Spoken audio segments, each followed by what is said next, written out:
这事来得有些突然，之前完全没有一点征兆，距离上一次的论武大会还不到1个月，怎么天剑院就突然冒出一个6院联盟的念头呢？真是费解。会不会是他们因为上次没有得第一，这次换个方式想重新夺回6院之首的地位？以他们的心性，这种可能性很大，我们得小心提防。这里的事情总算告一段落，本想多留几天，可现在又出现了6院联盟的传闻，因此我也就不再多逗留了。将来有什么事情再通知我凤凰书院就是了。这样也好，我们也回去处理一下杜丽的后事，顺便弄清楚天剑院究竟打的什么主意。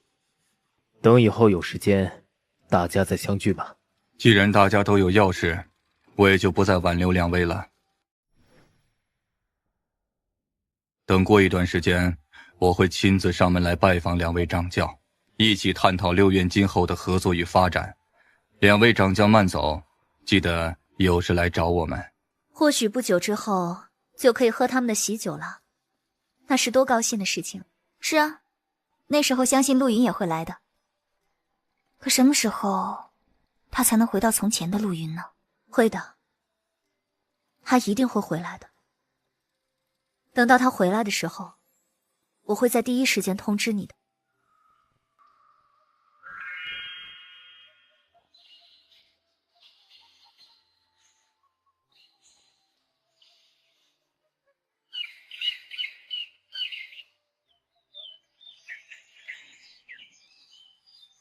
三狗子，你听说没有？昨晚前村又发现了3具无头尸体，真是恐怖极了。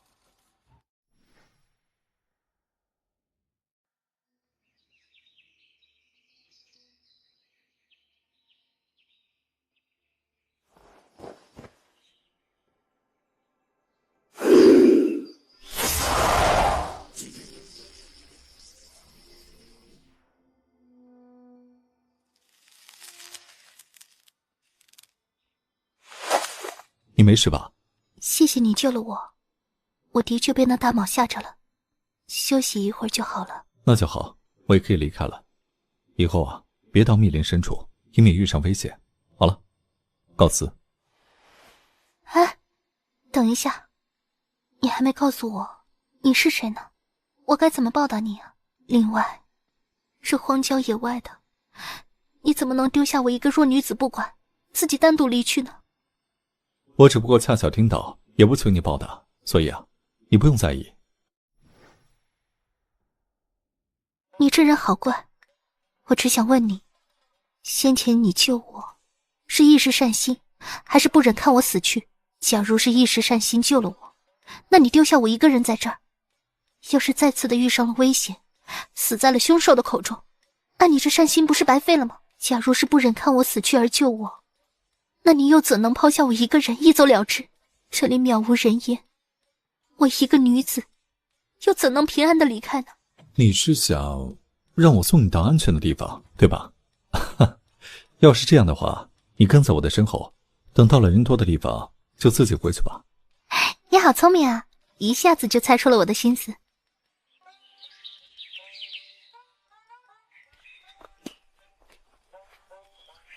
现在你要去往何处？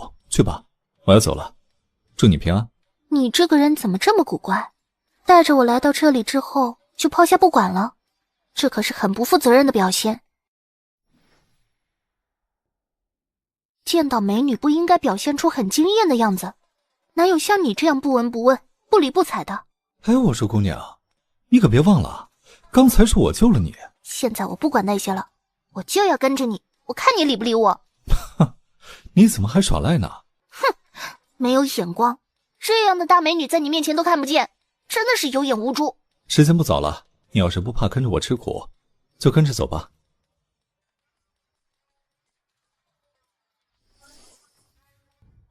喂，你怎么抢了我们的位置啊？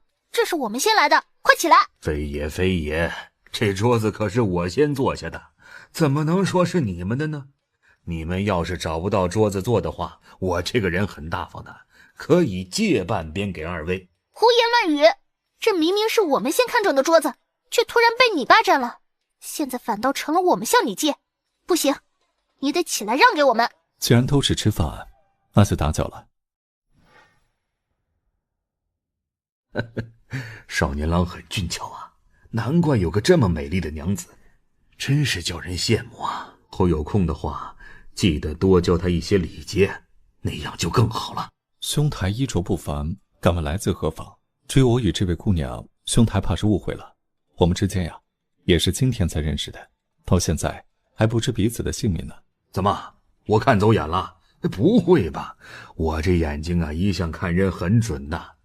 真是奇怪，我姓文，字号不明，有人称呼我为如一不明。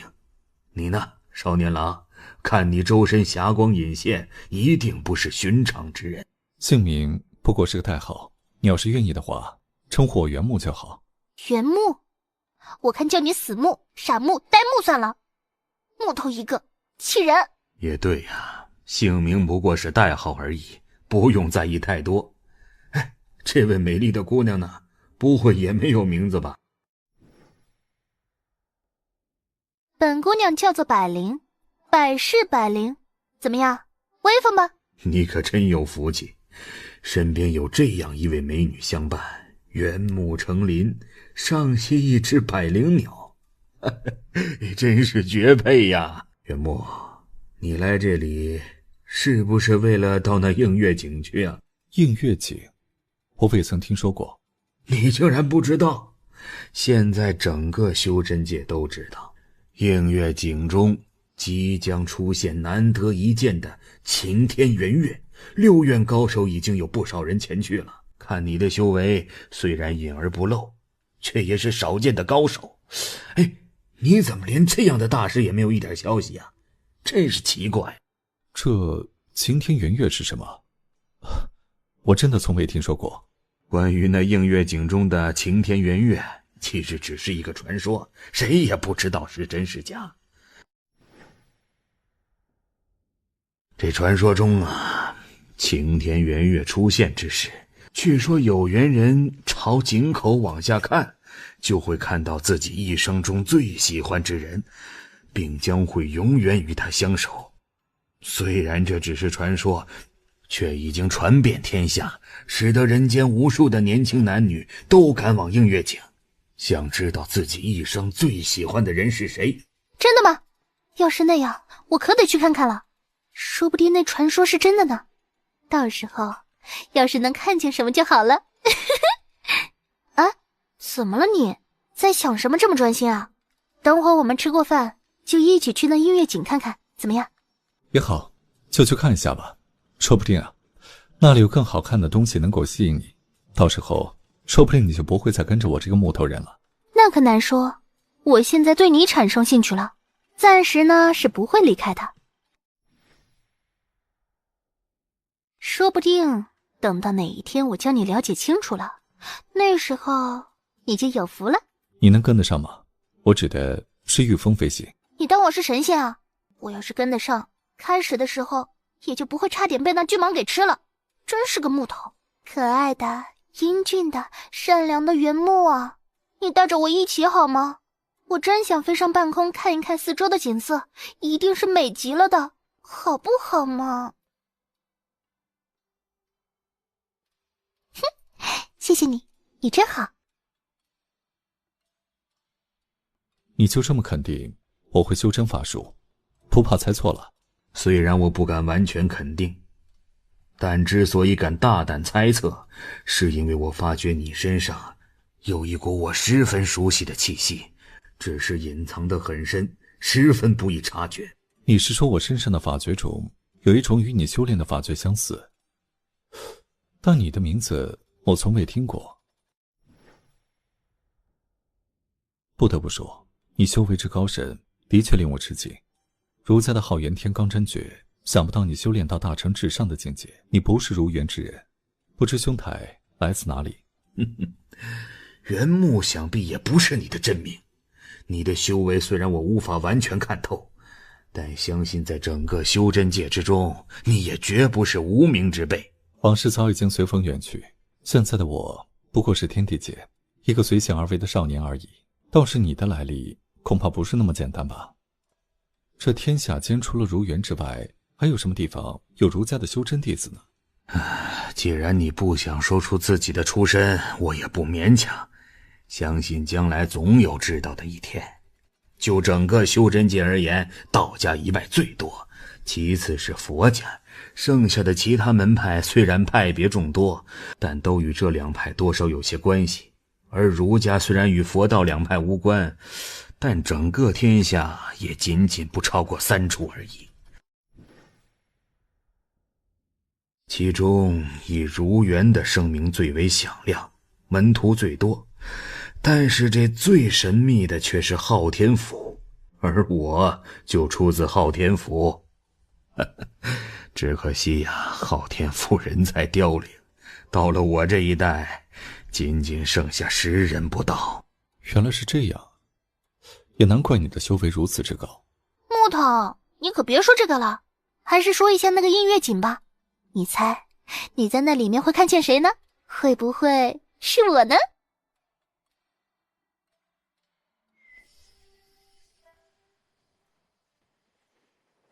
那人是道元的云华，怎么，你认识他呀？难道你是来自修真6院的？你对修真界这么了解啊，连云华之名都知道。我的来历嘛，你随便怎么猜吧。木头，我们靠近一点看看好不？这么远什么也看不见，一点都不好玩。你急什么呀？现在天还没黑呢，就算走近了，你能看到什么呀？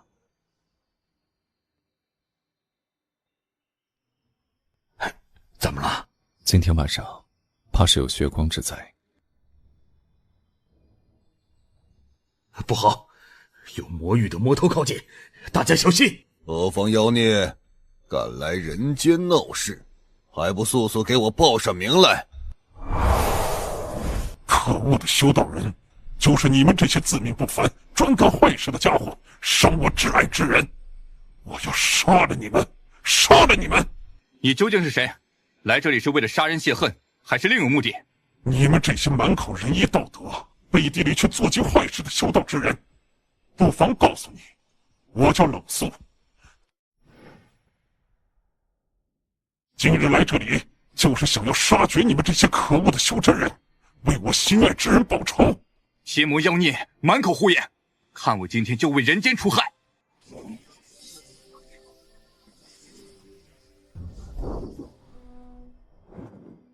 你在这里待着，我去帮他。哎呀，你拉着我干什么呀？这样凶残的魔头不杀掉，难道还要继续留在世间危害百姓吗？你若出手杀他，或许将来会后悔的。而且，更为强大的魔头已经出现了，你还是留下力气对付那尚未现身的强敌吧。你肯定又有魔头出现，为什么我没察觉到呢？你说我会后悔，什么意思啊？你没有察觉，是因为你所修炼的乃是浩然天罡真诀，乃是天地界最为正气所化，威力强大刚猛，但是对于搜寻事物却并不出色。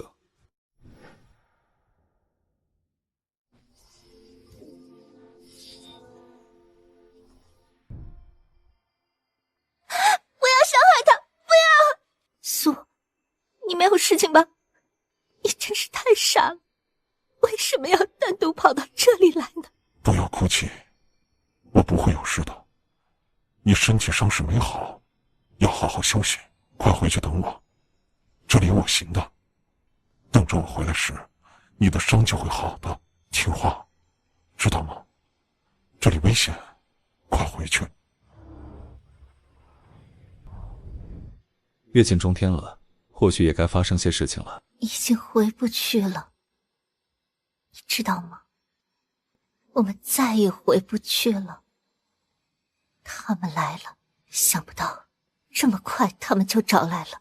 这一生无论怎样，我都不会离开你，要一生一世永远与你在一起。即便是死，两颗灵魂也要在一起，永不分离。星儿，你怎么样了？你不会有事的，一定不会有事的。放心，我在你身边，不会有事的，一定会好的。能死在你怀中，我这一生也知足了。即使现在不死，最终我们还是逃不出他们的魔掌，与其在他们手中受苦，这样不是更好吗？不要哭，我们这一生在人间不能长相厮守，但相信在另一个地方一定会相聚的。你应该高兴，知道吗？你在这里休息一下，等我为你报仇之后，我们一起去寻找那另一个天堂。木头，你看这两个人是不是有一些可怜呢？他们之间的感情恐怕是胜过人间无数。为什么这些人要杀他们呢？仅仅因为他们是魔物吗？难道魔族中就没有好的，没有真心相爱的？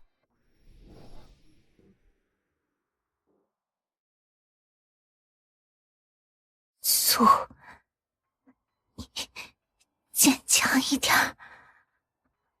不要放弃，我这就过来，你等着我，等着我，知道吗？或许你先前的话是对的，我若真是出手杀了冷肃，可能这一生我都无法将他忘记。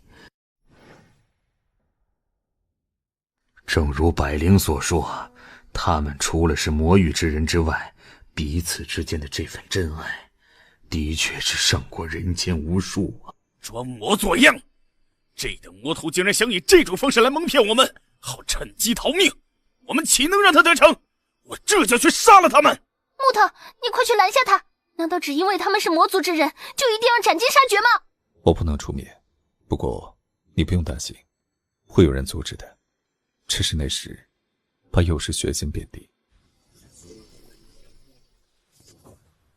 想不到这么快我们又见面了，可惜啊，现在的你再也逃不掉了。这一次，我带来你心爱之人见你最后一面，你是不是应该感谢我呀，冷肃？不要哭，我们这就去找寻另一个天堂，在那里，将不再有人打扰我们。不管生死，只要有你在，我也就心满意足了。现在我们要去了，在去之前，我还是想知道你为什么来这里。传说中，当映月井中出现晴天圆月时，从井口看下去，就会看见一生中最爱的人的影子。看到那情景的人，一生就会与心爱之人白头偕老，永不分离。我来这里，就是希望在那井中看到你的影子，那样，我们就永远在一起了。你好傻，好痴啊！为了这个从来没有人证实的传说，就这样不顾一切的来，最后枉送了心。月圆了，无论如何，我也要看一眼那映月井，看到你的影子，好算是死前的一个心愿吧。是他们，想不到这里真是有吸引力呀！先有道元云华，现在又来了菩提学院解禅，天剑院斩玉。看样子都是冲着这传说中的映月井来的，只是不明白，他们究竟是为了防止妖魔作怪，还是为了看一看那映月井？你管那么多做什么？慢慢看不就知道了吗？要是他们与那黑衣魔头打起来，一定很好看，很精彩的是吗？木头。文兄，这些人不是那魔头的对手，你就帮他们一把吧。这魔头好强大的修为，心域无痕法诀竟然如此诡异霸道，让人完全无法逃避。我这就去会一会他，看看他究竟厉害到什么程度。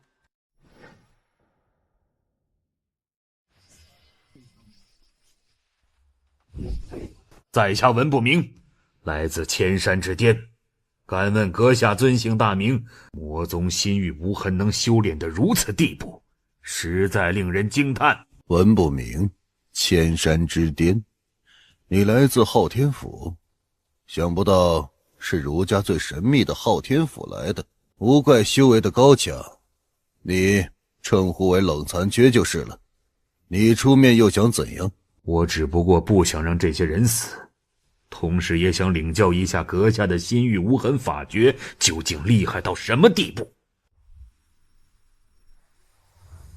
儒家法诀虽然正气浩然，可惜对我魔宗法诀而言，远不如佛家与道家来的实用。现在你就慢慢挣扎吧。哎，木头，你说他文不明能够胜过那魔头吗？哎，木头，你说他文不明能够胜过那魔头吗？以文兄的实力是不会输的，但想要消灭那冷残缺却并非易事，而且此时此刻什么事都有可能发生，谁又说得准呢？杏儿，你看那圆月已经照进井中了，传说中的晴天圆月马上就要出现了，只要我们能在里面看到彼此的身影，就算今生死去，来生也一定可以再次走到一起的。一定会的。这一生，我们虽然没有白头偕老，但我们的心却是连在一起的。时间不早了，我们加油吧！只要自己看上一眼，也就足够了。展兄，这家伙的实力恐怕与当日出现在你们太玄身上的魔仙有的一拼。以我们3个人的实力，想要消灭他，恐怕是有些困难。这魔头我们虽然暂时消灭不了，但那昊天府的高手应该可以。到时候我们只要在从旁协助，相信一定可以消灭掉他们。现在我们就趁机先消灭另一对魔头，你说是吗？或许任由他们自生自灭，那也是一种很好的选择。展兄觉得呢？邪魔歪道，人人得而诛之。对付这等魔物岂能留情？我这就去消灭他们，也好为人间除害。木头，那个人好可恶啊！你要不要去阻止他？不然那对情侣就死定了。我救不救他们，不过是早死晚死而已。有些事注定谁也无法改变的，就像展玉一样，他想杀死那对情侣，然而天心难测，或许会出现意外也不一定的。哼，魔头，你的死期到了。既然你们想死在井里，我就成全你们。哼，你既然想要先死，那也好，不过是瞬间而已。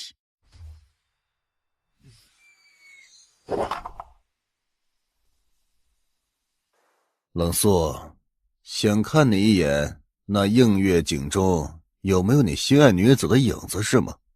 很简单呢，只要你说出那东西藏在什么地方，我就帮你完成。反正你是活不成了，以此为交换来完成心愿也很划算的。我们之间的事情还没有结束，现在继续吧。或许这一次的晴天圆月就是为他们准备的。何为情，何为爱，艰难险阻，荣辱同在。木头，要是有一天我突然遇上了危险，重伤垂死之际，你会像是冷秀那样对待我吗？将来的事谁能知道呢？再说咱们俩才刚刚认识，别胡思乱想了。你不是要看那晴天圆月吗？说不准马上就要出现了。不管你是否会那样对我，要是你哪天遇上了危险，重伤垂死，我一定会来救你的。不管结局怎么样，我一定会来。或许会有那么一天，只是那时的你恐怕救不了我。其实这木头听久了也挺好听的，是吧？那以后我就一直叫你木头，不管你的真实姓名叫什么，你永远是我心中的木头。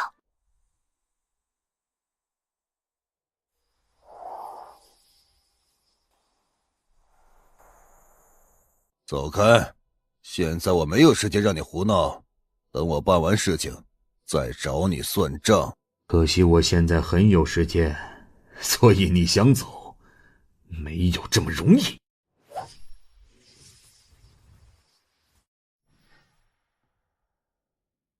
残缺，那东西的下落可问出来了？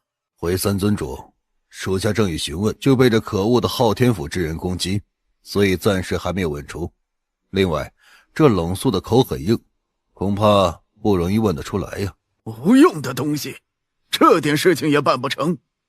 现在我来挡住所有人靠近，你再去问吧，最好不要让我失望，不然后果怎样，你心里清楚。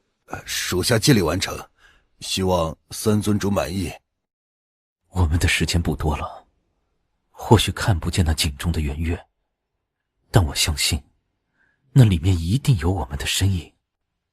星儿，这一生跟着我受苦，你后悔吗？我很开心。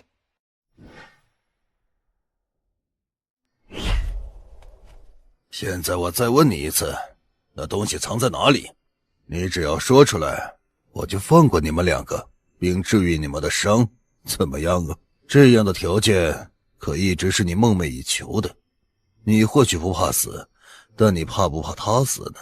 你既然知道他跟着你受苦，现在有机会摆脱苦难，你难道就不愿意给他活命的希望？打了这么多次的教导，他的话你还能相信吗？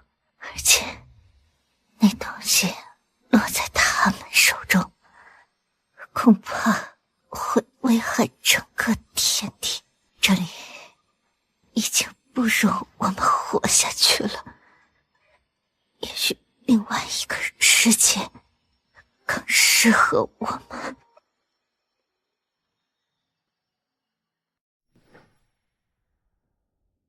来生记得，有井的地方就有我的爱，就有我的情。现在我先走一步了，我已经看见天堂大门了。记住了，我在天堂等你。木头，那个人好神秘，好邪异啊，文不明恐怕不是他的对手，你要不要去帮帮忙呢？他们想从那冷肃身上找出什么东西呢？云木，我来缠住这三尊主，你带百灵去看一下那映月井，看看传说中的晴天圆月是否是真的。另外可以的话，也满足一下那对情侣的心愿，算是一点善举吧。冷肃，最后一次问你，那东西藏在哪里？你只要说出魔龙珠的下落，我就放过你们，绝不食言。快点说，再晚就没有机会了。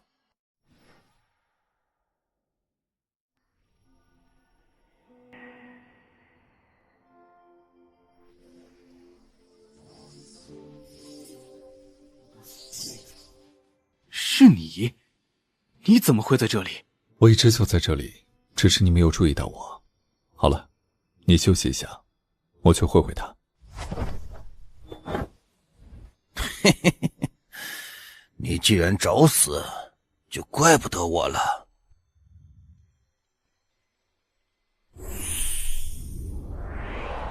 苏，不要伤心，我们现在不正在一起吗？虽然经过了无数劫难，但我们最终仍然能够相聚，这就已经够了。因为在另一个世界里，是属于我们两个人的世界。放心吧，星儿，我们会在那里相聚的。现在我要先走一步了。相逢处，来时路。今生残缘，来生延续。这里既然没有出现传说中的晴天圆月，那就让我们以一生的爱来弥补这晴天的残缺。不要怕，我马上就来陪你。从此以后，再也没有人能将我们分离。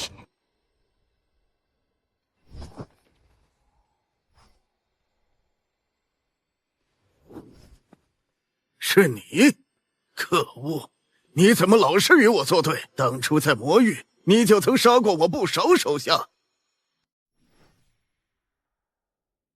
今天，你又是诚心与我过不去？哼，这里是人间，不是你横行的地方。就如同我当初来你魔域被你阻拦一般，这里也不欢迎你。我只问你一句，你是离开，还是与我动手？哼，今天先让你得意一下，等我把那些家伙解决后，一定会找你算账的。你等着。谢谢你，善良的人。这是苏送给我最珍贵的礼物，现在传送给你，他会一直保佑你，为你带来好运的。我这一生已经走完，苏还在等我，我这就去陪他。你们之间的感情不需要向任何人证明。这一生，你们虽然没有相聚白首，但我相信，你们来生会永远在一起。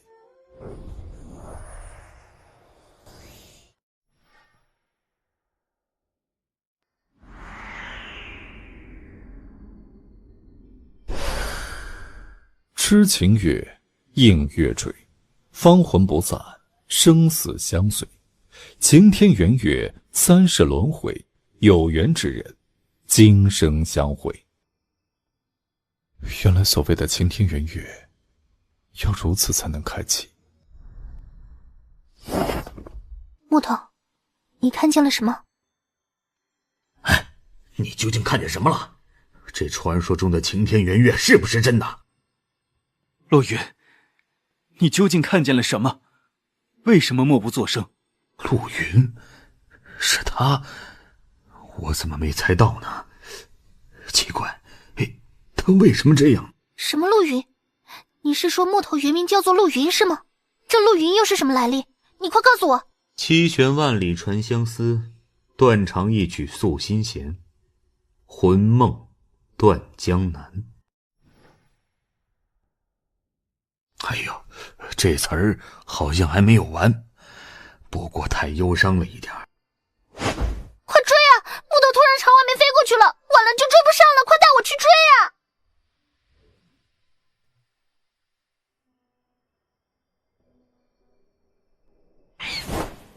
！2次相遇，我都不清楚你叫什么。你是刘星对吗？你不应该知道这个名字，除非你是从其他人口中得来的。而且知道这名字的人世上并没有几个。你是从谁口中知道的？曾有一个人告诉我，刘星跟我很像，那人是一个女子。我想，或许你知道她。是雨儿吗？一定是她。她还好吗？她在哪里？快告诉我！我已经找了她200多年了，几乎找遍了整个3间7界，可惜一直没有她的消息。你一定知道她的下落，你快告诉我！快告诉我！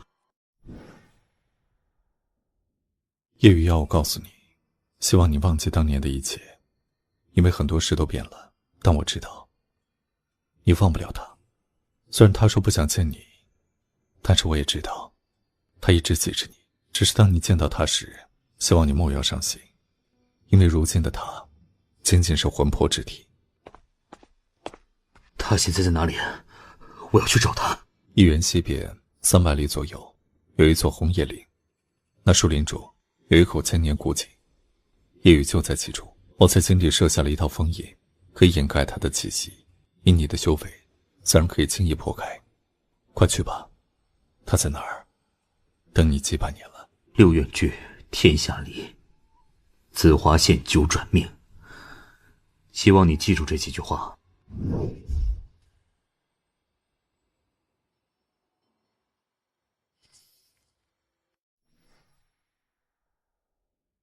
木头，你怎么了？刚才你怎么突然就没人影了？哦，没什么，我只是不想见到林中那几个重伤之人。好了，既然你们都出来了，咱们走吧。哎，袁木，不，应该叫你陆云才对。能问一下，你为什么要掩饰自己的身份呢？我想以后你或许会明白的。现在我不想提这些。既然不想提那些事情，那木头，你告诉我，你在映月井中看见了一些什么呢？我说大小姐啊，你这样可一点不淑女，这可是有失颜面的。这有什么关系啊？只要这样能够让你开口，就算胜利了。你告诉人家嘛，人家好想知道你究竟看见了一些什么。那也是秘密，暂时不能告诉你，将来你会知道的。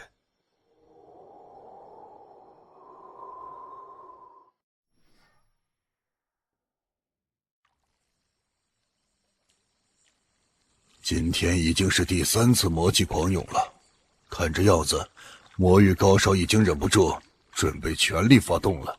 魔域攻势逐渐强大，恐怕要不了多久，降魔杵就压制不住了。现在情况已经越来越危急，我们必须马上想其他办法，不然到时候就来不及了。本一，你对此事有什么看法？说来听听。回掌教，弟子觉得这几天魔域的攻势虽然在逐渐加强，但他们恐怕志不在此。弟子认为，以魔域现在所展现出来的实力，他们完全有可能在攻击中冲破降魔杵的压制，闯出一些魔仙级别的高手。可这些天来，他们一直在江底徘徊，每当关键时刻就突然退去。表面上看是我们强行将他们压了下去，但这极有可能是他们的一个阴谋。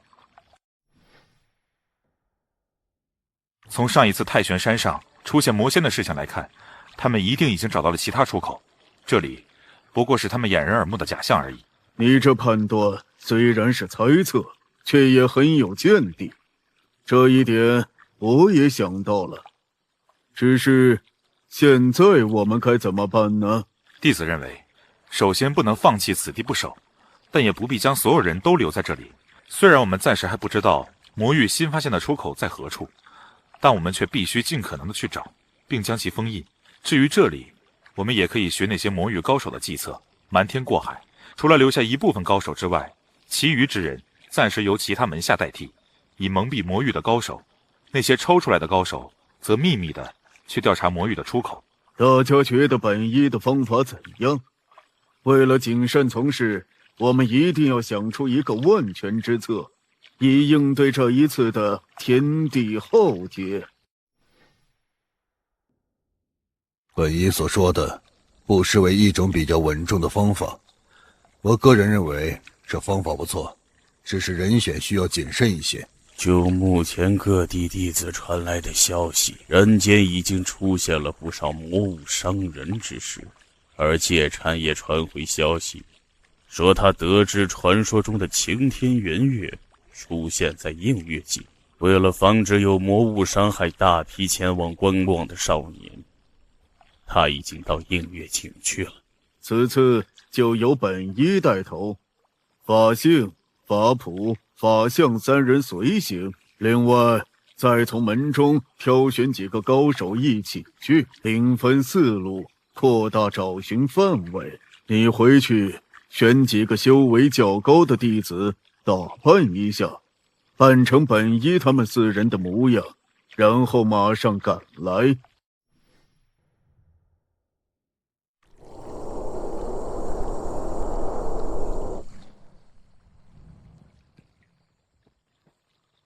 掌教，本门来了一位尊贵的客人，此时正在菩提阁等候，请师兄回去接待。是什么人？为什么你的脸色不对劲？我不敢肯定，更不敢相信自己的眼睛，因为那人习像当年的玄木师叔，可玄木师叔早就圆寂了，怎么可能会出现在这里呢？看来当年师傅的话应验了，或许这一次真的是无法逃过此劫了。算了，你们先守住这里，我回去看一看。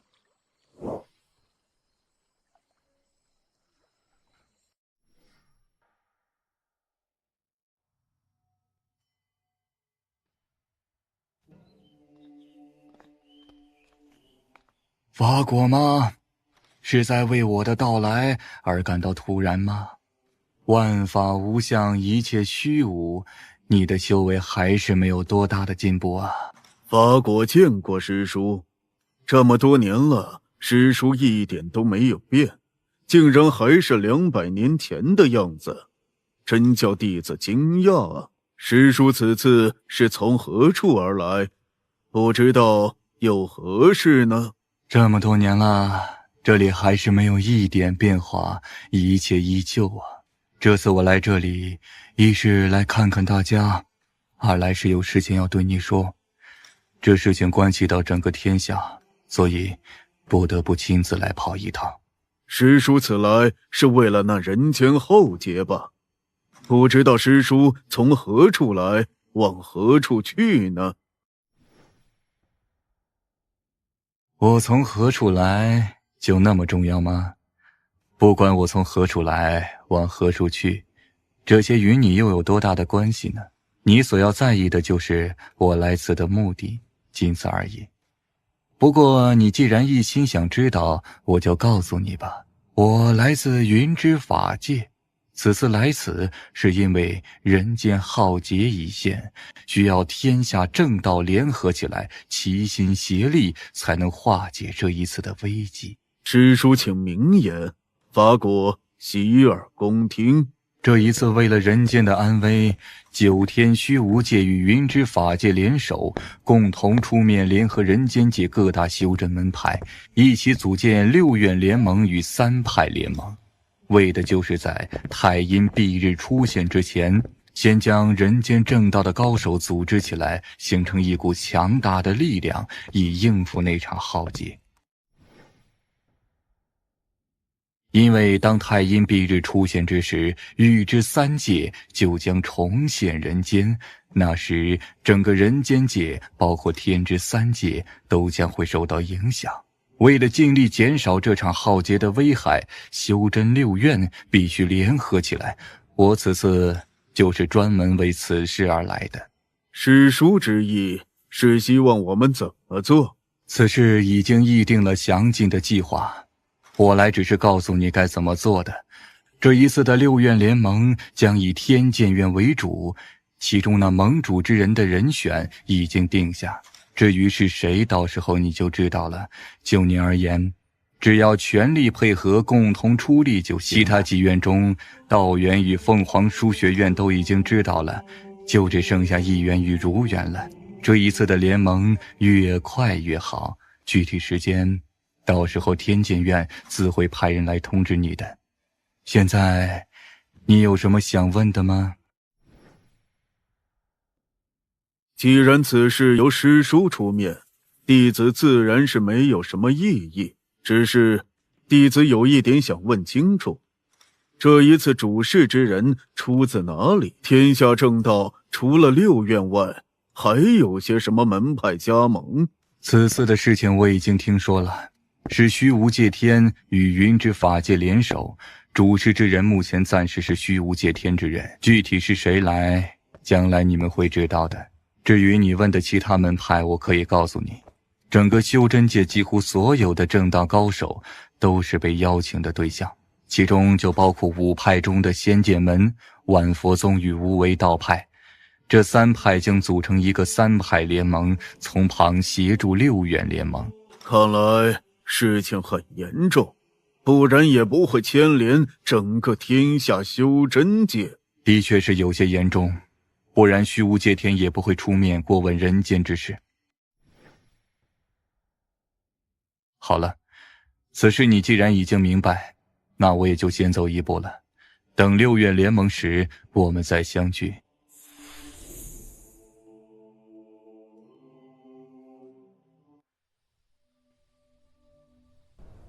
这次家豪虽然牺牲了，但你们却取回了封魂符，这也算是死得其所了。对于家豪的后事，我们要隆重一些，因为他是为了人间的和平而牺牲的。另外，我有一件事情要告诉你们，那就是关于六院联盟之事。这事恐怕你们也都听到了一点风声了，是吗？这事儿我们在半路就听说了，究竟是怎么回事？为什么会这么突然？先前没有一点征兆。此事就发生在不久之前，是道元的前辈风雷真君亲口所言。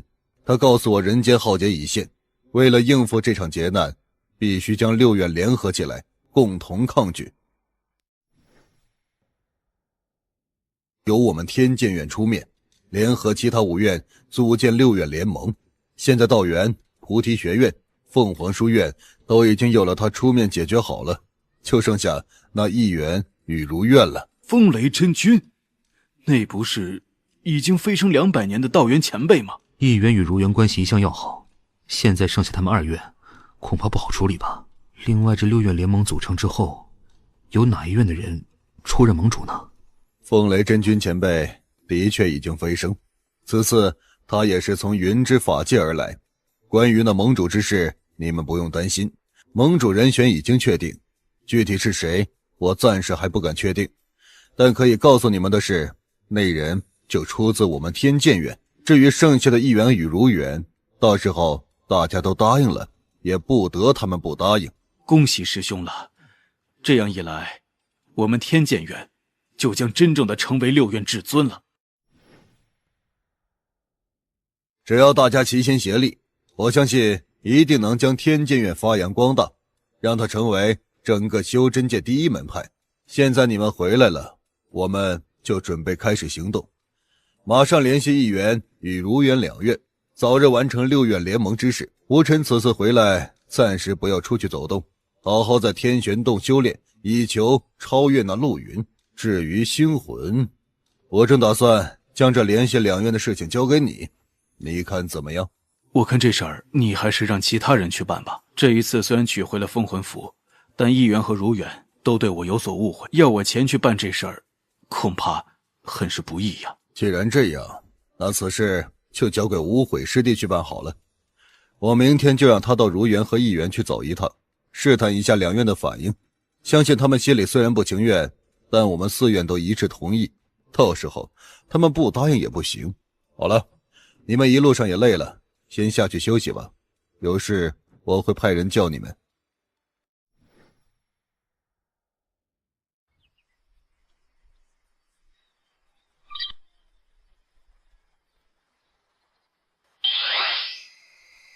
暗影流光法诀的最后一层修炼的怎样？这一次我希望你能在3个月内练成，因为那时我将会成为6院联盟之主，到时候我就需要你去为我办一些隐秘的事情。只要不出意外，大约2个月时间就能修炼成。此次你找我来，仅仅是想问此事吗？关于修炼之事，我只是随意一问。这次我招你来，是希望你有空给我留心一下柳星魂的动静，看他是不是真的有不轨之心。要是有的话，就找个机会把他解决掉。另外，记得时常到后山巡视一下，看能不能找到那传说中神兵谱上排名第3的玄天神剑。要是能够找到，对你的将来会有很大的帮助。还有其他事情吗？没有的话我就回去了。唉，每一次你总是板着一张脸，什么时候你能对我笑一笑，也让我高兴一下呀？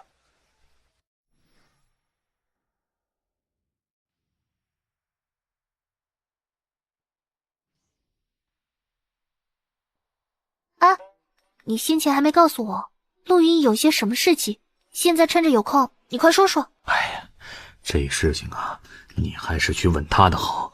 他的事情呢，我也只是听说，知道的不全。你还是找他问吧。我们去那边说，小声一点，他就不会听见了。哎呀，大小姐呀，你想的真是太天真了。以他的修为，不要说过去1点，你就是过去3里悄悄说，他一样可以听得见。你还是直接找他施展你的美人计，相信一下子就成功了。快去吧，我祝你马到成功。你当我傻瓜吗？要是能从他那边问出来，我还找你干什么？你得告诉我，不然我就让你后悔遇上我。哎呦，大小姐呀，我现在已经后悔遇上你了，你还是放过我吧。我不过是个糟老头子，没什么好玩的。你还是去找陆云玩吧。啊，他人长得英俊，修为又高，配你那是天造地设的一对。那时候你们笑傲天下，快意神州，多令人羡慕啊！好了，看在你还蛮会说话，又是个糟老头的份上，我就格外深。你只要将你自己所知道的有关于陆云的一切事情，仔仔细细的告诉我，我就不再为难你。怎么样？本大小姐够爽快吧？你还不快谢恩？我怕了你了，行不行？我的大小姐，你既然想知道陆云的事情，那我们呢，还是到那边陪着他说好一些。原来你这么厉害啊，那真的是太好了。我决定以后就跟着你了。那时有6岳门下第一高手保护，那可是既安全又威风。哼！跟着我只有无尽的麻烦，不是什么风光之事。你还是回去吧，这里不适合你。还6岳门下第一呢，一副垂头丧气的模样，真的是丢人。你这样子不但给6院丢人，更让自己丢脸。别人要是知道你就是那6岳门下第一高手陆云的话，一定会指着你的鼻子骂你没出息的。天大地大，你这么一个人，难不成还怕什么？你现在这样子，难道不是向着命运低头吗？这好像不是你的个性啊！啊，人呢？什么地方去了？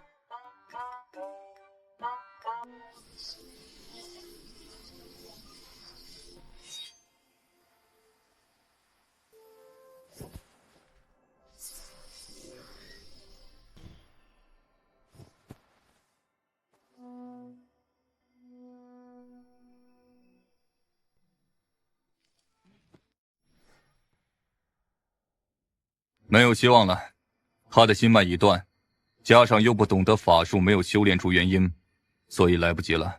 阿弥陀佛，清虚老道，你们那里是最精通阴阳秘术的，你看一下，还能不能问一问那东西的下落？正如殷玄生所言，此人心脉尽断，又不懂得修真之术，仅凭一身武技内力而已。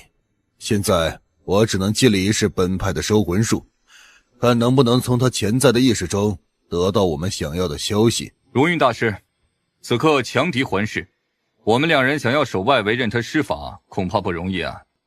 而且那最后的结果究竟成功与否，谁也不敢预料。老道，你要多少时间？有几分把握？这四周最少还隐藏着4道古怪气息，一旦时间长了，我与玄生恐怕支持不住。大约一顿饭功夫，但把握恐怕只有4成不到，毕竟他没有真正的修炼过法术，灵魂聚而不凝，确实不易。既然有一线希望，那就得试一下，毕竟那东西关系重大，如果落入邪魔手中，整个天下就要面临浩劫了。动手吧，老道，我们守住你。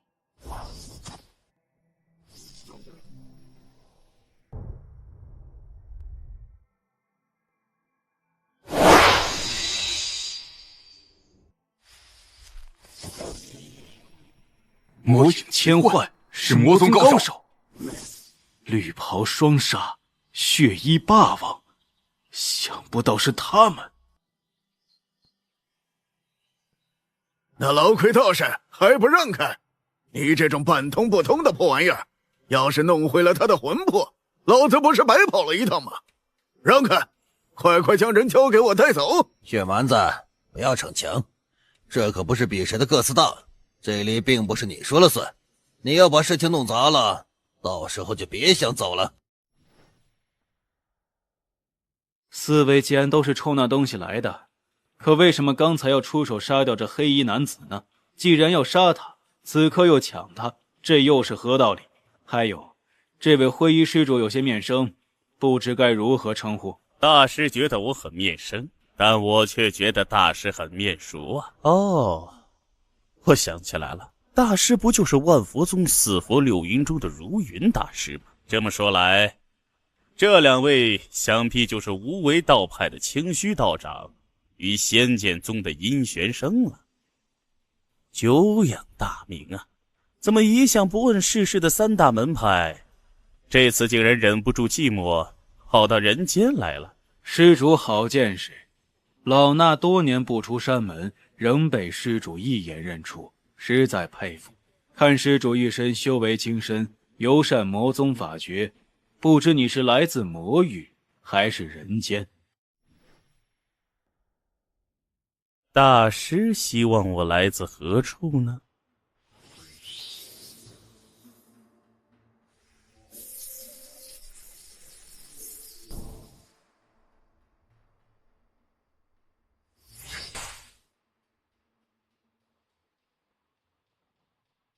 你们先走，不要等我。记住，即使所有人死光，也得保住瑶光，一定要让他好好的活下去。快走，我来拦住他们。小子，不错嘛，以你这点年纪，竟然能修炼到如此地步，真是罕见。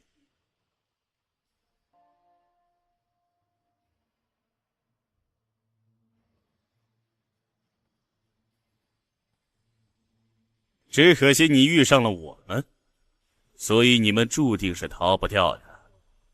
今天那东西，我是绝对不容许你们带走的。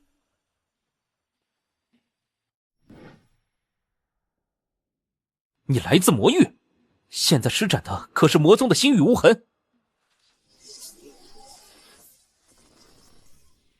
天方叔叔，小孩，将那珠子交出来，否则这里所有的人都得死。你是谁？你要是不怕的话，就告诉我。这一生，只要我不死，我发誓，一定要杀死你们，为所有的人报仇。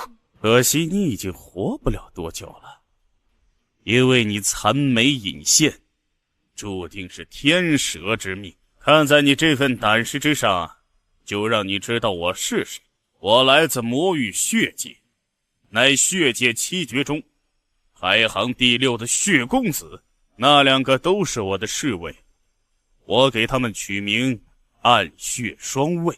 现在该你回答我了，快说那珠子到底在什么地方？魔域血界，血界七绝，我永生都不会忘记。只要不死，我一定会灭了你们。如今，即使妖山村已灭，所有的人都死了，你也休想知道那颗珠子的下落。你还是动手吧，看我们瑶山村的人可是贪生怕死之辈。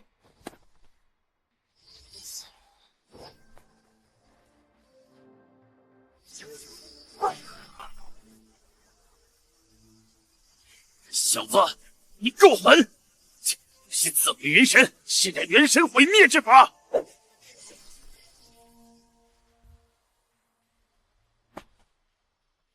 快说，珠子究竟藏在了什么地方？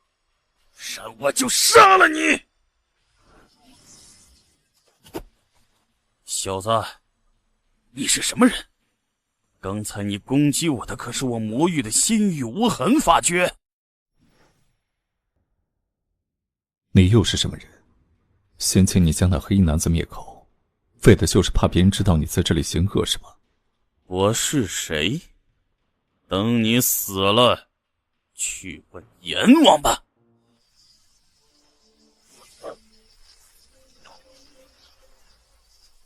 得不到的，你也休想得到！孽就天！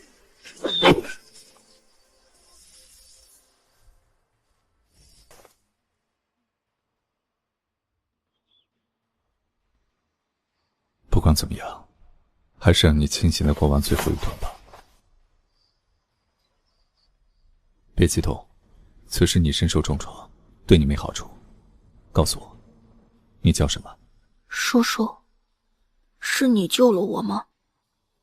我叫瑶光，是瑶山村最后一个人了。是的，可惜叔叔来晚了。最终还是让你伤在了那魔头手中，无法救活你了。你听好，你中了那魔头邪恶之极的法咒，叔叔暂时只能为你压制，时间大约只有半个时辰。你还有什么心愿想要叔叔帮你完成？不管是什么，叔叔尽量帮你。瑶山村一共有275个人，如今只剩下我一个了。马上我就要去天上见他们了，我的心里好高兴。虽然我知道他们都希望我能好好的活着，可惜我最终还是没能逃脱。这一生我永远都记得山村中的每一个人，他们每一张笑脸，每一声问候，我都永远的记在心中。今天发生这灭顶之灾的时候，所有人都拼死的救我，希望我能逃脱，可惜我还是就要死了。虽然不服气吧，却无可奈何。或许10岁对别人而言还是个无忧无虑的年纪，可我10岁时却留下了一生都无法磨灭的记忆。现在我就要死了，我多想大家都能来送我，或者来接我，那样我的路上就不会太过寂寞。叔叔不要为我伤心，你不是说过男子汉是不能轻易流眼泪的吗？我不会哭的，希望叔叔也不要哭。这一刻我快死了，我有2个心愿想请叔叔帮忙完成，希望叔叔能够答应我。你说吧，叔叔答应过你，无论什么样的要求，叔叔都会为你办到。这个人来自魔域血界，出自血界7绝，排行第6。我曾经说过，只要不死，这一生一定要灭了他们。现在我是办不到了，叔叔就带我完成吧，就算是为瑶山村报仇吧。好，叔叔答应你，将来一定为你瑶山村消灭这魔域血界，为你们所有人报仇。还有什么？不愧是魔域来的，就是够狠，连普通百姓也不放过。可惜现在你这模样不怎么中看呢，要不要我帮帮你啊？老二，小心点，我的小丽察觉到了一样古怪的东西，就在那边的少年身上。现在我们留心一点，准备马上将其夺下，赶在后面那3派高手来之前离去，快点。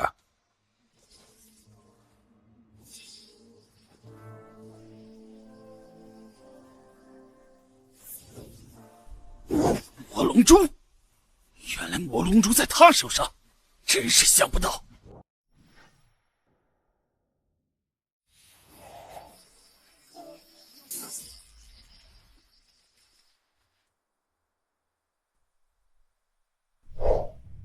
你不是说有2个心愿吗？还剩1个，说吧。以前清风叔叔时常带着我到一个地方去，那里有一处瀑布十分的美丽。现在我要死了，在死前我想再去那里看一下。陆叔叔要是能在我死前将我送到那儿，或许我还有一线的生机。好，叔叔送你去。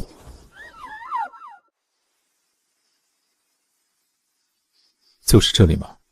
是的，这里就是我要找的地方。谢谢你，叔叔。不用谢，咱们这就下去。叔叔会在这儿一直陪着你。不要靠过去，就在这里停下。那里有我的一位朋友，除了我之外，任何人靠近，他都会发怒的，就连清风叔叔也不例外。先前你说只要来到这里就有一线生机，指的是那位朋友吗？他真的能救你？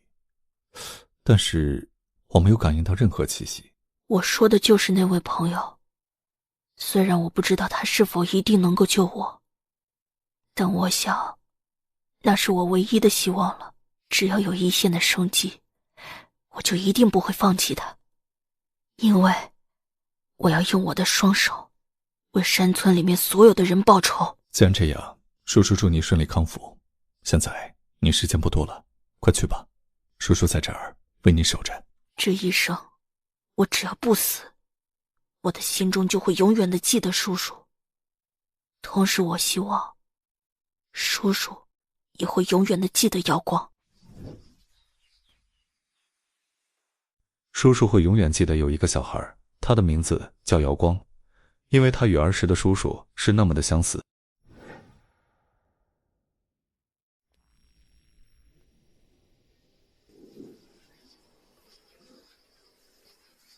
叔叔，这一刻，请你好好的看着我。我希望你能将我这一刻的身影永远的记在心中，那样，将来你就不会忘记瑶光的样子，忘记那个10岁的小孩和瑶山村的血仇。放心吧，叔叔会永远记得你，记得瑶山村，记得那段血仇。叔叔，瑶光的目光已经模糊，无法再将你看清楚了。你要记得你的誓言，我若是死了，你一定要为瑶山村所有的人报仇。现在，你再看瑶光一眼吧，看清楚了。我怕你会忘记瑶光原来的样子，那时候，或许你会恨我的。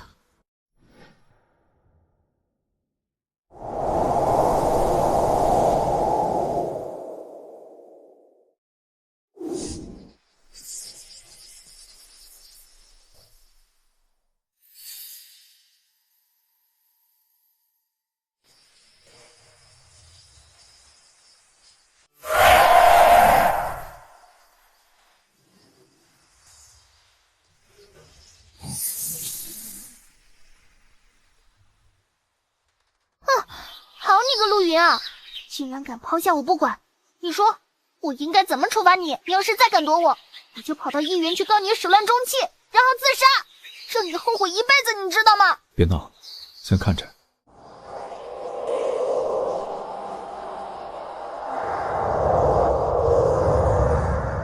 哎呀，想不到在这里遇上大师。大师刚才惊呼此物乃魔龙，难道是真的吗？一旦他被魔龙控制，变成了魔头，为了人间安危，无论如何，我们也得消灭他。即使他原本无辜，那也是无可奈何的事儿，因为那时的他已经不再是人，而是魔的化身了。趁现在那魔龙实力还弱，又有着奇兽牵制住他，我们要马上想办法消灭那小孩，希望可以逼出魔龙，将其毁灭。大家认为呢？看这孩子恐怕才10岁左右，我们这样做是不是有些……阿弥陀佛，佛曰：一切皆是缘，一切皆是定。有些事情是注定的，谁又能改变它呢？虽然他只是小孩，可一旦他离开此地四处为恶，那时恐怕会有无数小孩因他而死，不是吗？这些高手整天没事干啊，连个小孩都杀，有本事的自己去把那什么魔龙逼出来，然后杀掉才算是本事啊，杀小孩算什么？木头，你说是不是？你说的对，可惜你不明白，正道人是为了所谓的人间和平，是可以杀任何人的。木头，你是说那些所谓的正道大侠，经常打着正义的旗号干坏事，是吗？当然不是全部，但是大部分都是如此吧，将来你会明白的。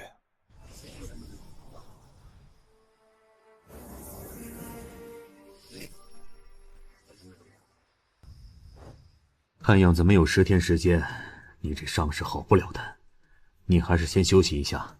小心点，那怪兽是我们几百年来遇上最厉害的东西，其实力之强大，较之百兽妖域中的高手还要霸道。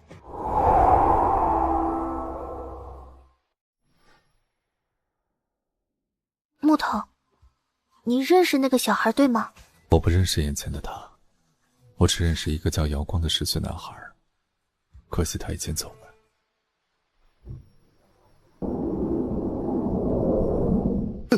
奈何珠，不好，快阻止他！陆云，现在情况危急，你快助我一臂之力。我们一定要将那奈何珠夺下或者毁灭，不然这小孩会发生什么异变，谁也说不准。我是不会出手的，那珠子也不是你能夺下来的。你要愿意听我一言，就静静站在这里看着，那时你会明白很多事的。希望你是对的，不然到时候我就要背下骂名了。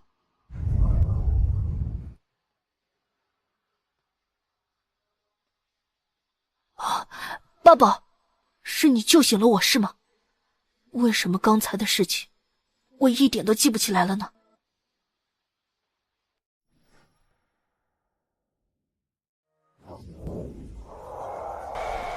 奈何珠，奈何珠，天地万物其奈我何？想不到这传说原来是真的。那样的话，谁还能克制他呢？欲杀我者，我必杀之。现在，你们就受死吧！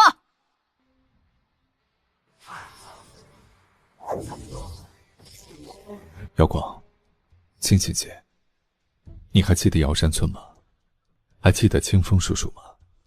还记得这一生的执着，还有追求吗？陆叔叔，是你吗？想不到我们还能再见面，只是不知道现在的你会不会恨我呢？当初的心愿，山村的血仇，我会自己去完成。这一生，我会永远的记得有一位好心的叔叔，他的名字叫做陆云。跟叔叔一起走吧，我会想办法将你体内的魔龙珠与奈何珠逼出，那时原来的你肯定会复活。这一刻我已经回不了头了，要是将来我不死的话，在我报完仇之后，我会来找叔叔的。如果我死了，叔叔也不用伤心，你只需要记得那个瑶山村的瑶光就足够了。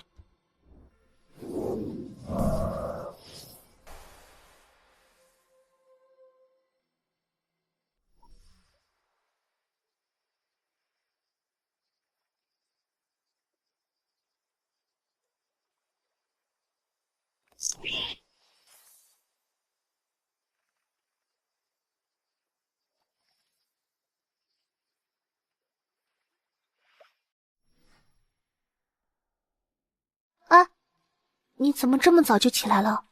是不是昨天晚上没有睡好啊？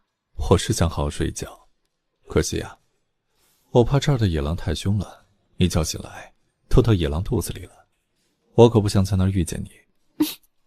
这么说来，你是怕我被野狼叼走了，是不是？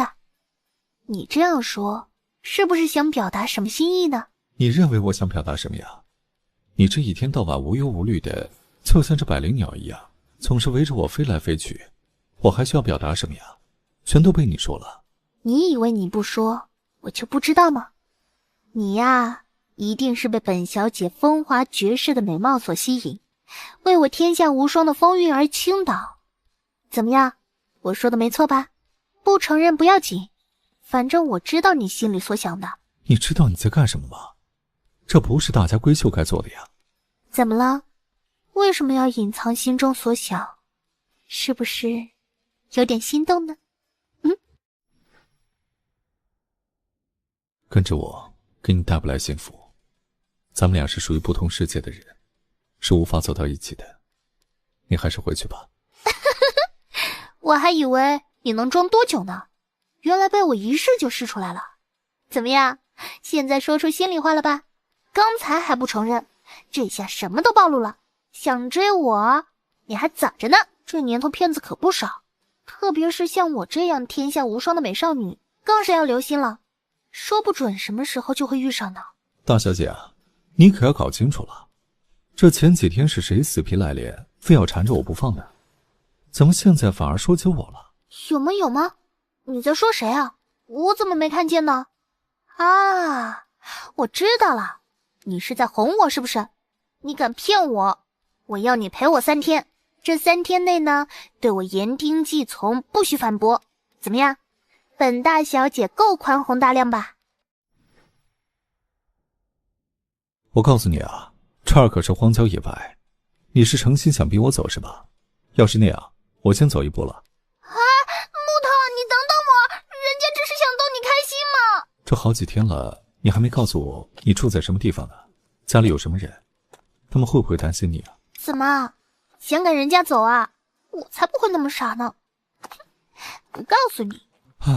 你呀你呀，就像个顽皮的小孩一样，总是让人又爱又气。木头，几天相处，灵儿的心意，你难道还不明白吗？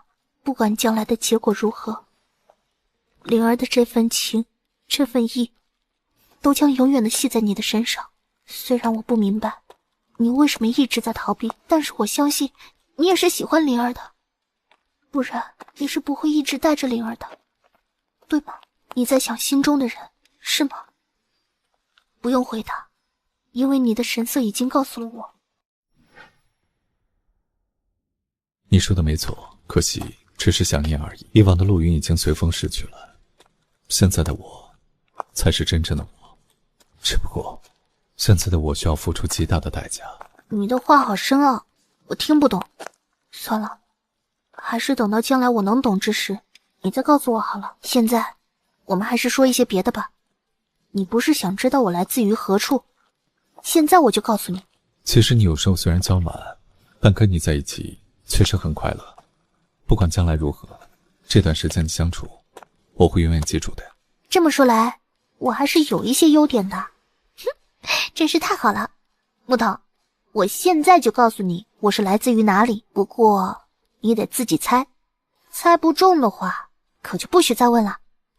听好了，我来自于天地之间，你慢慢猜吧。哼。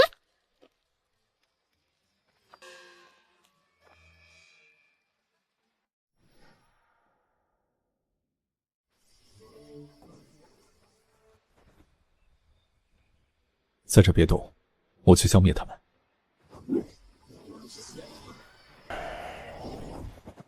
大家不用怕，有我在这儿，你们不会有事。你是什么人？修为如此之高？你们不在魔域待着，想跑到人间来杀人性命，看我不毁了你们的元神！狂妄的修道人，你们的死期不远了。现在我魔域大军已经兵临人间，很快整个人间就会落入我魔族手中。那时候3间7界都将是我们魔族的天下。魔域出口有菩提学院的高手守护，岂是你等能够轻易穿越的？孤陋寡闻之徒，岂能明白我们魔尊之妙计？实话告诉你，我们早就找到了其他的通道，打通了魔域与人间的大门。至于藏尸江的出口，那不过是掩人耳目的手法而已。可惜你们这些愚蠢的人类还在那里做着春秋大梦，毫无所觉。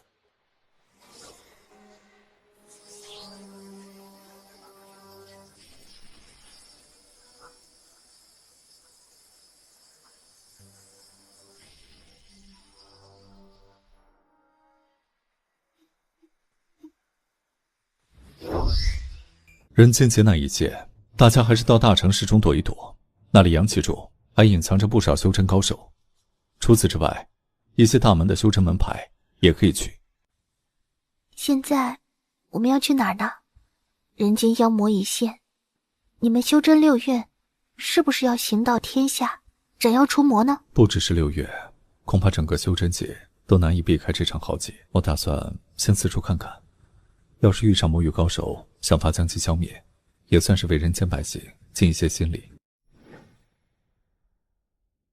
至于正道的各派如何制止眼前这场浩劫，那是他们的事，与我无关。想要独善其身？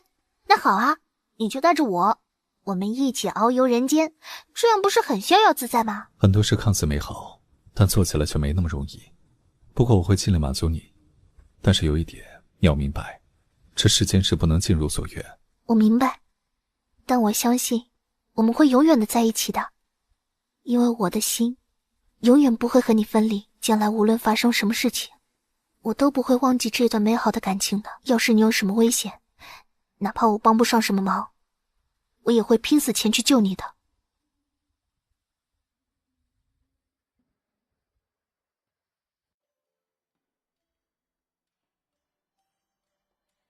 是在想念陆云吗？为什么这一次回来后，我发觉你变了很多？是不是你与陆云之间发生了什么事情？我和陆云之间没有发生什么，只是10天不见，觉得有些想念。师父此来看样子有事，不知道是何事呢？唉，修真之人最难过的就是情关。为师不想多说什么，一切你好自为之。这次我来，是因为菩提学院的本医带来一个消息，掌教要大家都到逸天阁去商议一下，所以我特意来叫你。好了，大家都已经到齐了，我们就说事情吧。这次菩提学院派人传讯，带来一个非常不好的消息。现在我们就让本医说一下，大家听后多提建议。这次据本派弟子从人间各处查得的消息，魔域大批高手已经现身天下各处，几乎随处可见。此事出现在2天之前，当时我们全都不解，想不出魔域高手是从何处进入人间的。直到昨天，本派长辈才在那天龙灵脉的旧址发现了魔域的出口。从那里的情况来看，魔域几乎80%的高手都是从那里出来的。至于藏尸江的魔域出口，反而没有大的动静。这么说来，现在整个人间不是都布满了魔域高手的踪迹？要是这样的话，人间不是已经陷入了魔域高手的魔掌吗？可为什么我们这里还没有一点动静呢？此事就发生在前2天，而且魔域高手也有意隐藏行踪，所以你们暂时才没有发觉。另外，从我们分析的结果来看，魔域高手此次虽然大批进入人间，但他们似乎并没有大张旗鼓的行动，反而像是带着某种目的而来。除此之外，今早本派又传出一个十分惊人的消息，故而派我来告知玄玉师伯，一切还请师伯定夺。有什么消息你就说吧，只要能解决的，我自会尽力解决。事情是这样的，据本派镇守藏尸江的高手叙述，今天一早，藏尸江魔域入口处突然出现一人一兽。这人很怪，外表看上去仅10岁左右，可神情却相当的凌厉，就宛如一个残酷的魔君。更古怪的是，他坐下的奇兽形如圆盘，周身有8只眼睛，闪烁着8种不同色彩的光芒，十分神秘。这一人一兽一到藏尸江口，二话不说直接朝魔域入口闯去。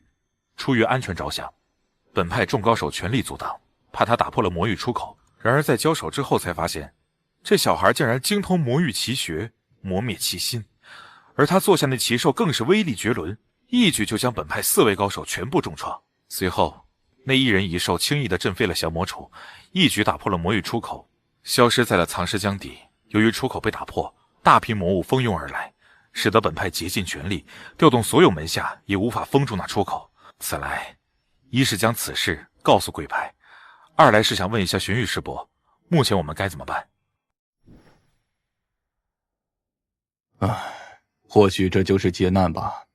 先是鬼域出世，事隔10天，魔域就打通进入人间通道，大举进逼，一切真是让人难以相信啊！师兄，现在不是感叹之际，我们应该怎样来应付这场劫难呢？就我个人认为，目前我们首先应该想办法封印魔域与人间的那2道出口，阻止魔物继续进入人间，同时号召天下正道人士共同联合起来，全力消灭那些进入人间的魔物，这样双管齐下，才有希望保住人间和平。师兄认为呢？我也是这样打算的。现在我们马上派人通知其他寺院，要求他们全力协助，大家共同应付这一次的劫难，同时也召集天下正道人士，组成一支除魔队伍，行道天下，铲除邪魔。你现在马上回去，告诉贵派法果大师，全力守住藏尸江口，我们会尽快派人支援。现在我就让鸿飞随你一同前往，其余援助之人等召集齐后会马上派来。谢谢玄玉师伯，本仪这就回去告诉师父，一定尽力守住魔域出口。所有人听着，目前我们要马上传令6院，召集6院高手齐心协力共度此难关。现在傲雪马上会前往凤凰书院，请求他们立刻派高手支援。云峰则前往如院，告诉他们此事。至于道元因为要守护妖域出口，所以暂时派个弟子去通知一声就行了。而天剑院方面，我看就由乾元师弟亲自走一趟，剩下的人除了紫阳师弟外，都全力准备，随时待命。而紫阳师弟则马上离开一元，到修真界去联络那些正道人士，尽力在短时间内组建起一股势力，以应付这一场劫难。或许这一次是该了结一切的时候了。1000多年了，人间已经平静得太久了，也到了风起云涌的时候了。木头，这些怪物是不是就是来自魔域的魔头啊？他们个个奇形怪状的，好难看呢。应该是吧，虽然我以前没有见过，但可以感觉到他们身上的魔气。那边有位同道，咱们去问一下吧。这位道长请了，在下陆云，有一事相教。现在这里聚集了这么多的魔物，还有修真界的高手，不知为了什么事啊？陆云，你就是这一届6院会武的冠军，真是自古英雄出少年，如此年轻竟然荣登6院第一，真是不简单呢。我法号归无，来自云雾山，出现在这里的修真之人全是天下间各门各派的高手，其中有正有邪，来此并非全是为了消灭这些魔物。谢谢夸奖，在下只不过是运气好，不值一提。请教道长，这些人既然不是为了消灭魔物而来，那有什么目的呢？还有，这些魔物为什么一直停在这儿不肯离开呢？这里面的确有一些隐秘，就说这些魔物吧。由于已经数百年不现人间，所以大多数人见了只知道他们是魔物，根本不知道他们之间有什么区别。就我所知，魔域共分4界，分别是魔天界、魔幻界、黑暗界与血界。这4界中啊，魔天界内全是修为高深的魔神、魔仙以及一些魔头，此界的魔头全是人类，都是以往数千年来人间界的一些邪恶修真者，与人间的天魔教与魔神宗有些相似。而魔幻界内既有邪恶的魔仙，又有阴毒的魔灵，更多的是相貌丑恶、凶残成性的魔兽。至于剩下的黑暗界与血界，则主要是聚集的是一些邪恶残阴之极的魔灵魔兽。当然，也有一些魔头。魔域4界之间彼此敌对，相互残杀，各界都想统一魔域，进而进军人间。在整个魔域中啊，各界之间弱肉强食，谁的修为高，谁就是至高无上的统治者。根据本门的卷宗所提及到的，魔域之中修为最厉害的被称为魔尊，一般每界只有1位，那就是其中的统治者。除了魔尊以外，便是魔神、魔煞、魔仙、魔灵，最普通的称之为魔兵。一般的魔兽都属于魔灵之力。这一次这些魔物中啊，最弱的都是魔灵级别的魔兽，而最厉害的则有魔煞隐藏在其中。原来是这样，道长真是博学多才，陆云佩服。那四周这些魔物还有这些修为高深的同道又是为了什么呢？说起这一点，那是相当费时的，我就简单跟你说一说吧。这些魔物原本并不是出现在这里的，而是出现在数百里外一个阴森山谷。本来大家是想在路上将这一批魔物歼灭的，可后来才知道，这批魔物竟然出自魔域黑暗界，其修为相当的高深。在经过了短短几次交手后，一行人之中就损失了30多位高手。这样一来，剩下的人便不再敢轻举妄动，都小心翼翼地跟着他们。等到了此地后，这批魔物似乎发现了什么，便聚居于此，不肯离开。当时大家都不明白为什么。后来一位大师在附近的百姓口中得知，这里一直流传着一个神奇的传说，传说中这铁竹峰曾有一位神秘仙家在此隐居，这些铁竹都是那仙家所种。据说那仙家后来无意得到一块9天玄铁，加耗时100年，穷毕生精力，最终将那9天玄铁炼化成了一枚定天神针，威力无比。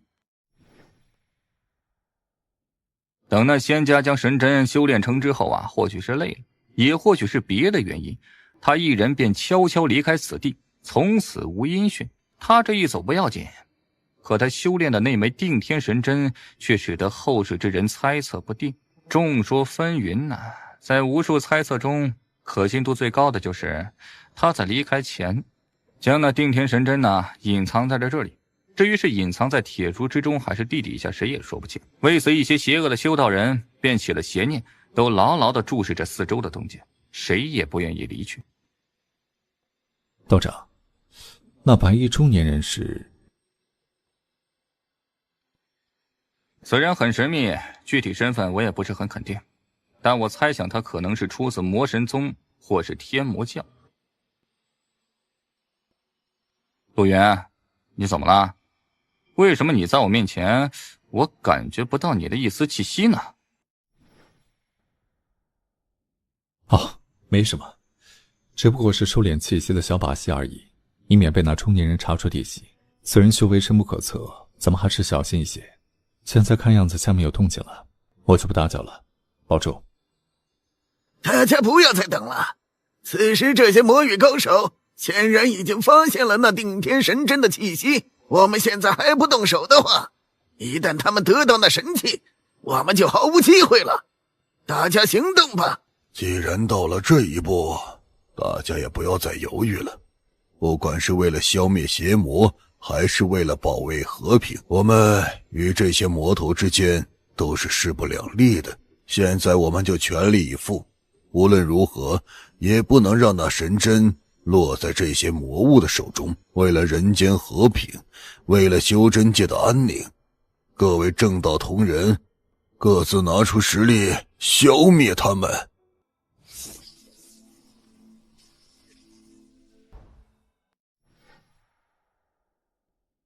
木头，这场面真壮观，满天光剑飞来飞去的，各色光芒闪烁不息，就好像过年放烟花一样，美丽极了。只是不知道这样美丽的景色能够持续多久，要是一直这样等到天黑，那就更美了。越是美丽的东西，其中隐藏的凶险越多。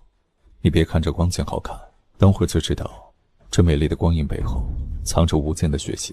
这次修道人一直在这大另一个虽是已经攻略，却没有跟假分之爆发的实力。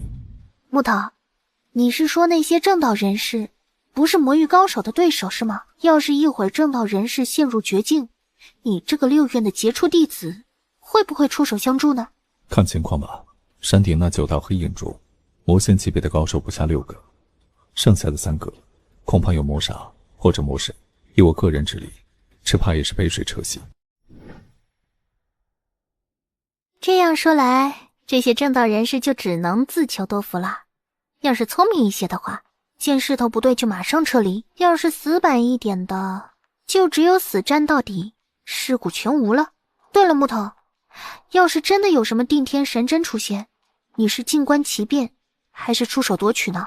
佛说一切皆是缘，一切皆是定，是你的，别人怎么抢也抢不走。可若不是你的，就算抢到手，也不过是祸害而已。木头，你怎么又变回那个多愁善感的模样了？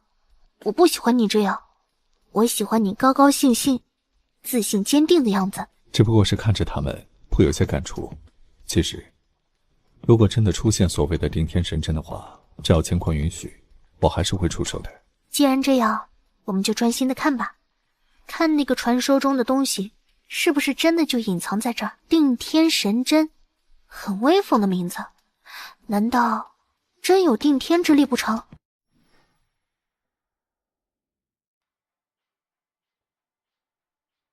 木头，那9道黑影为什么不动啊？是不是他们没有灵魂，还是灵魂出窍在那里发呆呢？他们不是发呆，而是正在施展一种古怪的秘术，寻找那传说中的定天神针。现在没动，就说明还没找到。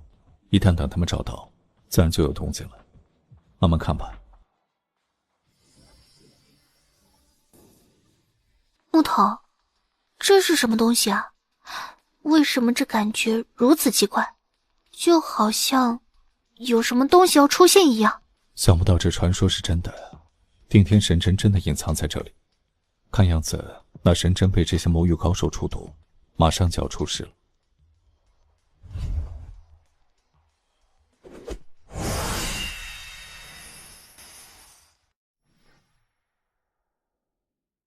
哎，木头，那闪光的东西就是定天神针吗？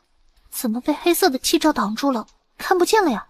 别心急啊，现在那9位魔域高手正在围困神针，想要制服他，而神针也正在全力反抗，彼此之间究竟谁强谁弱，暂时还说不清楚。各位同道，为了人间长久的和平，为了修真界的安静，一定不能让这些魔物将那神针得去，大家全力进攻。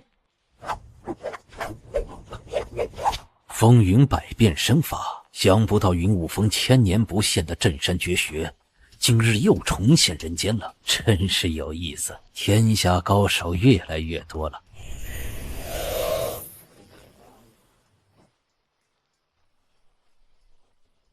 残星魔煞，魔域黑暗界排名第5位的高手，想不到我们又相遇了。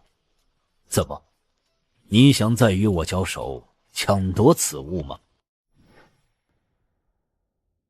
我也没想到，连人间界的魔神宗主白云天也会出现在这里。此物是我黑暗界发现，那就属于我黑暗界。白云天，你虽然修为高深，可现在这里聚集了7位魔仙级别的高手，还有1位魔魅。我劝你还是早些离开的好。哼，我既然来了，就不可能空手离开。此物神异非常，你魔域之人是绝对得不去的。不信，我们就赌一赌。好啊，赌就赌。莫非我还怕你？此物的秘密不止你清楚，我心里也有底。现在我们就各凭本事吧。木头，你怎么了？我只是被那中年人的身份惊住了。虽然先前龟无道长就猜测出此人是来自魔神宗的，可是我怎么也没想到，他竟然是魔神宗的宗主。这魔神宗据说是天下5大修真门派之一，其神秘程度与天魔教号称世间双绝。想不到今天竟然在这里遇上。原来是这样啊，我还以为你在想如何把那定天神针弄出来玩一玩呢。你觉得那玩意好玩啊？恐怕真的到手以后，你就不这么觉得了。屁股后面整天追一大群高手向你拼命，烦都烦死了。人家只是想看一看那东西有多神奇而已，又没有占为己有的意思。你就行行好，出手把那东西抢出来，让我看2眼。好玩就玩一会儿，不好玩就丢给他们继续抢，好不好嘛？木头，人家想看嘛，真的想看啊。看情况吧，现在魔域人多势众，实力强大。如果这个时候冲上去，除了自找苦吃之外，不会有什么结果。还是安心观看吧，这样的打斗场面可是不容易遇上的。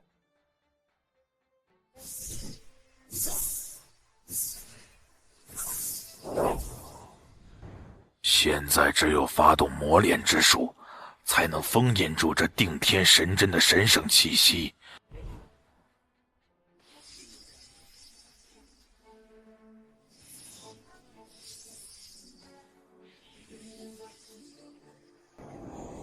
不好，是黑暗界的磨练之术与魔神宗的至宝杏仁珠。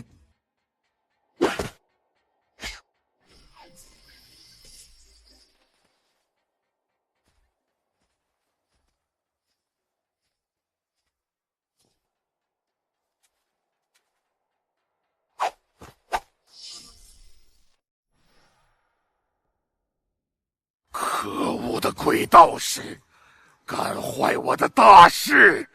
下次再让我遇上，就灭了你的魂！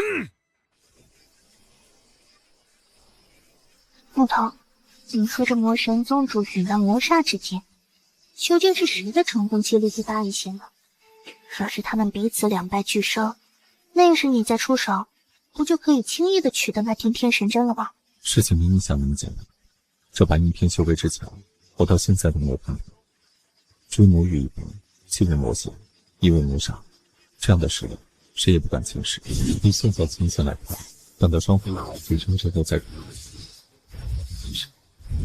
魔域高贵，历史不会有现实。没分心不清，一次承认不是个恐怕也还有，这神针此刻正在发生异变，但身上究竟隐藏了多少秘密，谁也不知道。神针气息刚猛盛极，对妖邪之气有着极强的排斥性，而想要得到此物，恐怕除了佛道仙3名弟子，其他人都没有希望。而以我现在的修为趁机请流的话，我身上的气息恐怕会遭到此物的排斥。你还没有试过，怎么就说那神针对你有排斥性呢？难道你是坏人，心怀邪恶？我可不相信。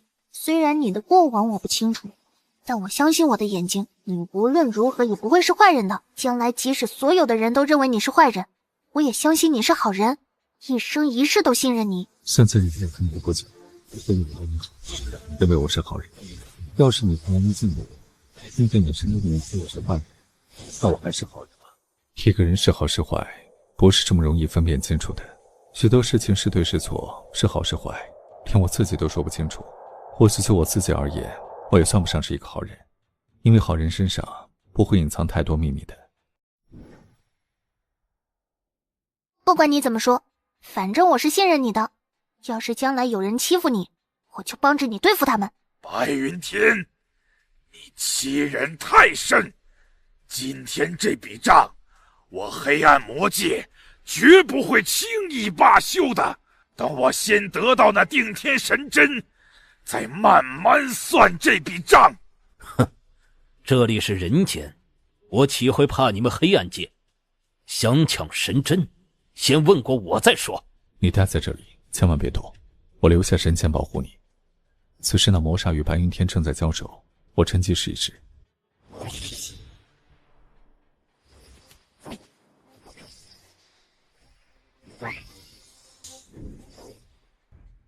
这定天神针极为古怪，如果我没猜错的话，魔域高手与白云天最终都会白忙一场，什么也得不到。不要想太多，一切自有结果，管他最后归宿任何。或许我不该太好奇，不该让你去抢夺，是吗，木头？别想那么多，只要我能办到，我都会尽力满足你。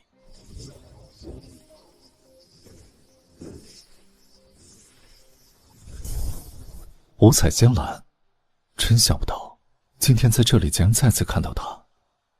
难道他也是为了定天神针出现的吗？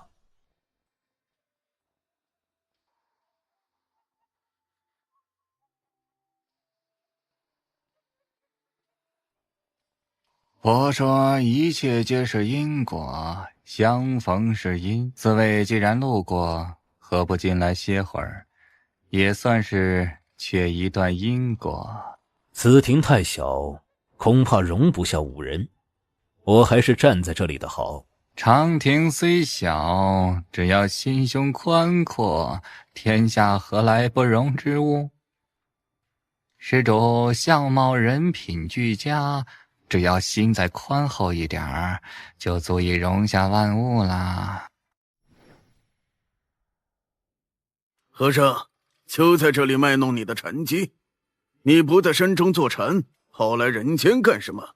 世间万象皆为虚幻，何来山中与人间？你来为何？我来为何？一切有什么区别吗？木头，那和尚叫我们去休息一会儿，要不要过去啊？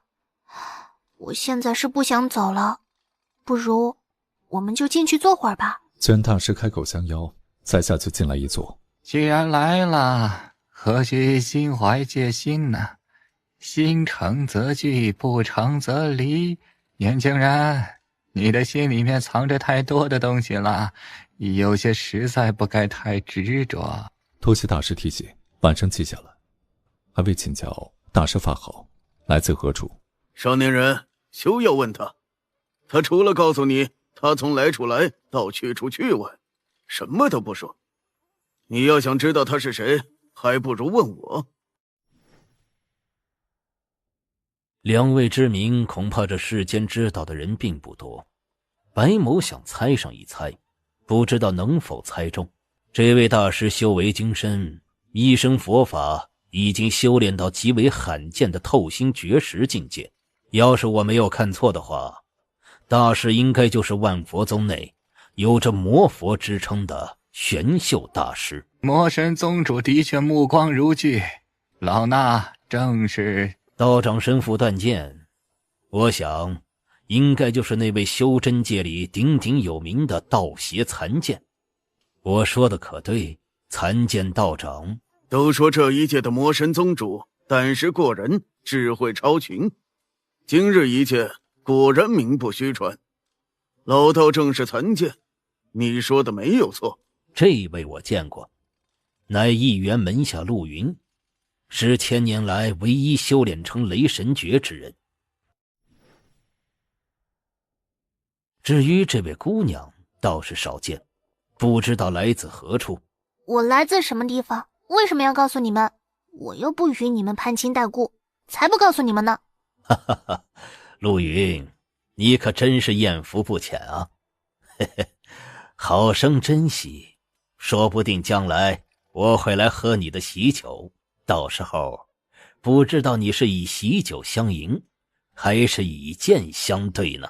还没到那个时候，或许你我之中有人等不到那个时候。老头头，你让我留在这里，不会是想让我在这里晒太阳吧？有什么事情你就直说，少给我打什么哑谜，我不吃你那一套。不急，还有一位马上就到了，等他来之后，我再说不迟。他已经在100丈之内了。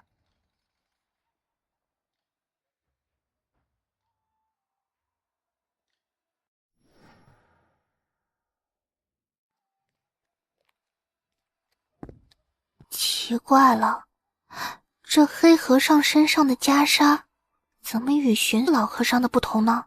木头，你看此人左手佛珠，右手木刀，那岂不是在表示左手慈悲，右手惩戒吗？这和尚很是古怪，身上并存着佛魔之气，与玄秀大师有着几分相同。他手中的刀也并非是木刀，而是一把新刀，一把可涂仙符的万魔之刀。少年人，好见识，这人的确不是什么好货色，只是让我不解的是，为什么他在事隔300多年后会再现人间？参见道长，你说这和尚300年前曾来过人间，难不成他就是传说中的魔域内唯一练成魔心佛印奇术的魔陀？